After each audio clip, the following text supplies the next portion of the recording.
Indiana Senate defeats Trump-backed redistricting plan, delivering major setback to the president. Indiana's Republican legislators pushed back against intense pressure from President Donald Trump and ultimately rejected his proposed congressional map, marking a significant defeat for the president's gerrymandering agenda.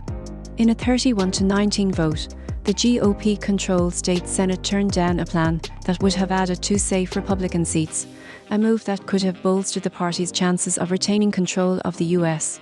House in the next election cycle. The rejection capped a 4-month campaign by the White House that combined private meetings, public shaming, visits from Vice President J.D. Vance, and threats of withholding federal funding. Lawmakers also faced personal intimidation, including pipe bomb threats, unsolicited pizza deliveries, and swatting incidents at their homes.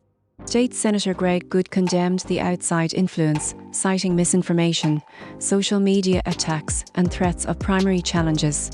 President Trump, speaking from the Oval Office, criticized the Senate's decision and threatened to back anyone opposing him, while MAGA figures like Steve Bannon warned that without a substantial net gain from redistricting, the GOP could struggle to keep the House. Democratic leaders noted that only 3 additional seats are needed for a congressional takeover, and they have already neutralized gains made by Texas Republicans in California. Trump-aligned operative Chris LaCivita warned Indiana Republicans of retaliation, labeling them MAGA Republicans run by Republican MAGA haters. Heritage Action amplified the narrative that federal funds would be cut if the map failed, a claim later denied by White House officials. After the vote, Senate President Brent Bray reassured the public that state services would continue uninterrupted. The decision preserved the seats of Democratic Representatives Andre Carson and Frank M. Arvan, whose Indianapolis and Northwest Indiana districts had been targeted for partisan redrawing. Speaker Mike Johnson expressed disappointment, but remained optimistic about the GOP's midterm prospects.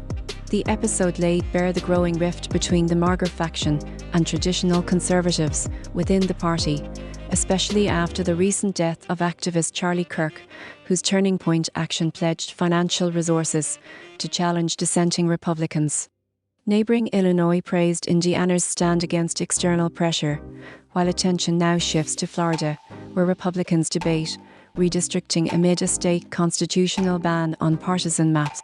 Across the nation, 6 states have already adopted new maps for the upcoming elections, with gains for both parties expected to largely cancel each other out.